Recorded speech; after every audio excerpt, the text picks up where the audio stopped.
From translation, KJV King James Version, this 206th day of the year. Today we are reading passages Ecclesiastes 5-8, Ecclesiastes chapter 5, verses 1 to 20. Keep thy foot when thou goest to the house of God, and be more ready to hear than to give the sacrifice of fools. For they consider not that they do evil. Be not rash with thy mouth, and let not thine heart be hasty to utter anything before God. For God is in heaven, and thou upon earth. Therefore let thy words be few. For a dream cometh through the multitude of business, and a fool's voice is known by multitude of words. When thou vowest a vow unto God, defer not to pay it, for he hath no pleasure in fools. Pay that which thou hast vowed. Better is it that thou shouldest not vow, than that thou shouldest vow and not pay. Suffer not thy mouth to cause thy flesh to sin, neither say thou before the angel that it was an error. Wherefore should God be angry at thy voice, and destroy the work of thine hands? For in the multitude of dreams and many words there are also divers vanities, but fear thou God. If thou seest the oppression of the poor, and violent perverting of judgment and justice in a province, marvel not at the matter, for he that is higher than the highest regardeth, and there be higher than they. Moreover, the profit of the earth is for all. The king himself is served by the field. He that loveth silver shall not be satisfied with silver, nor he that loveth abundance with increase. This is also vanity. When goods increase, they are increased that eat them. And what good is there to the owners thereof, saving the beholding of them with their eyes?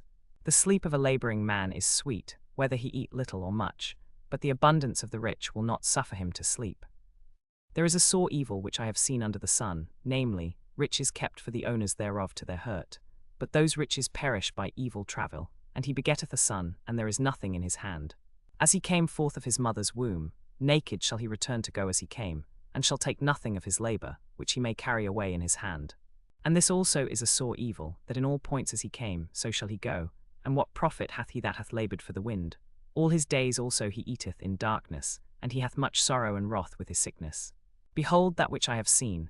It is good and comely for one to eat and to drink, and to enjoy the good of all his labour that he taketh under the sun all the days of his life, which God giveth him, for it is his portion. Every man also to whom God hath given riches and wealth, and hath given him power to eat thereof, and to take his portion, and to rejoice in his labour, this is the gift of God. For he shall not much remember the days of his life, because God answereth him in the joy of his heart. Ecclesiastes chapter 6, verses 1 to 12. There is an evil which I have seen under the sun, and it is common among men, a man to whom God hath given riches, wealth, and honour, so that he wanteth nothing for his soul of all that he desireth, yet God giveth him not power to eat thereof, but a stranger eateth it. This is vanity, and it is an evil disease. If a man beget 100 children, and live many years, so that the days of his years be many, and his soul be not filled with good, and also that he have no burial, I say that an untimely birth is better than he. For he cometh in with vanity, and departeth in darkness, and his name shall be covered with darkness. Moreover, he hath not seen the sun, nor known anything. This hath more rest than the other. Yea, though he live 1,000 years twice told, yet hath he seen no good. Do not all go to one place. All the labour of man is for his mouth, and yet the appetite is not filled. For what hath the wise more than the fool? What hath the poor that knoweth to walk before the living? Better is the sight of the eyes than the wandering of the desire. This is also vanity and vexation of spirit. That which hath been is named already, and it is known that it is man, neither may he contend with him that is mightier than he. Seeing there be many things that increase vanity, what is man the better? For who knoweth what is good for man in this life, all the days of his vain life which he spendeth as a shadow? For who can tell a man what shall be after him under the sun? Ecclesiastes chapter 7, verses 1 to 29. A good name is better than precious ointment, and the day of death than the day of one's birth. It is better to go to the house of mourning than to go to the house of feasting, for that is the end of all men, and the living will lay it to his heart. Sorrow is better than laughter, for by the sadness of the countenance the heart is made better. The heart of the wise is in the house of mourning, but the heart of fools is in the house of mirth. It is better to hear the rebuke of the wise, than for a man to hear the song of fools. For as the crackling of thorns under pot, so is the laughter of the fool. This also is vanity. Surely oppression maketh a wise man mad, and a gift destroyeth the heart. Better is the end of a thing than the beginning thereof, and the patient in spirit is better than the proud in spirit. Be not hasty in thy spirit to be angry, for anger resteth in the bosom of fools. Say not thou, what is the cause that the former days were better than these? For thou dost not inquire wisely concerning this. Wisdom is good with an inheritance, and by it there is profit to them that see the sun. For wisdom is a defense, and money is a defense, but the excellency of knowledge is, that wisdom giveth life to them that have it. Consider the work of God, for who can make that straight which he hath made crooked? In the day of prosperity be joyful, but in the day of adversity consider. God also hath set the one over against the other, to the end that man should find nothing after him. All things have I seen in the days of my vanity. There is a just man that perisheth in his righteousness, and there is a wicked man that prolongeth his life in his wickedness. Be not righteous over much, neither make thyself over wise.